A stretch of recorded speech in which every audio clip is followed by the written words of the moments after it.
हम सभी मुसलमान कंट्रीज यूनाइटेड क्यों नहीं हो जाते? क्या वजह? एक एक करके लड़ रहे हैं या एक एक करके मार खा रहे हैं, जो भी आप समझ लें, या मार रहे हैं, जो हर एक अपना यार अपना opinion है। देखें, यही यूनाइटेड हो जाए। आज हम देख रहे हैं कि सऊदीया पाकिस्तान के साथ, इधर से यूएई इंडिया के साथ, उधर से अफगानिस्तान इंडिया के साथ, इस्लामिक कंट्री है बिल्कुल ना, सही कह रहे हैं आप। बांग्लादेश पाकिस्तान के साथ। ये हम आपस में जो खिचड़ी बनाते हैं, ठीक है, ट्रेड करें दुनिया में जिस मर्जी कंट्री के साथ ट्रेड करें। अफगानिस्तान का 10 बार दिल करता है इंडिया के साथ जाके जो मर्जी ट्रेड करे, बिजनेस करे, लेकिन हमारे साथ ना लड़े। ऐसे ही बांग्लादेश हमारे साथ रिलेशन बेहतर है, बिल्कुल सही है, आपका सवाल बड़ा अहम है आपकी बात। लेकिन मैं ये नहीं समझता कि सिर्फ मुसलमान ही, सारे मुल्क ही आपस में एक हो, ये भी ठीक है। बल्कि अफगानिस्तान पाकिस्तान के, अफगानिस्तान पाकिस्तान इंडिया सबके ही मामला अच्छे होने चाहिए। ट्रेड करनी है, बहुत ज्यादा उधर सामान बनता है जो पाकिस्तान में वाघा के जरिए जाकर पूरी दुनिया में बिक सकता है। जो बड़ी वहाँ वो पावर है ना, यात्री तो अपने भेज देते हैं यहाँ पर, वो अपना सामान नहीं भेजते, यहाँ से उधर नहीं जाता, नुकसान होता है। लेकिन बात ये है कि शुरू से जो है ना, इनके पास एक पुलिया है जिसे कहते हैं डिवाइड एंड रूल।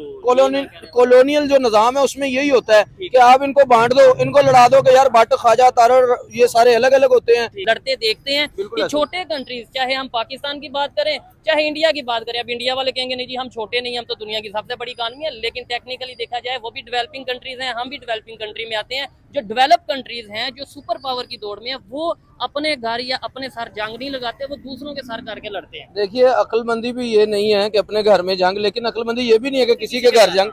जंग होनी नहीं चाहिए, जंग मसलों का हल नहीं है, जंग तो खुद एक मसला है। और जंग के बाद हम देखते हैं जंग खत्म हुई, जंग खत्म होने के बाद एक मुल्क जीत गया, एक मुल्क हार गया, एक ने वहां पर कब्जा कर लिया, लेकिन इंसानियत का नहीं नुकसान होता है उस माँ का जिसका बेटा अब दोबारा नहीं आना, चाहे वो इंडिया में हो, पाकिस्तान में हो, लबनान में हो, कहीं पे भी हो।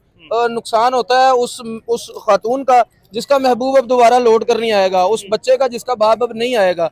अगर तो जंग होने के बाद वो सारे रिस्टोर हो जाते हैं और सब अपनी अपनी जगह चले जाते हैं तो भाई सारे लड़ते हैं।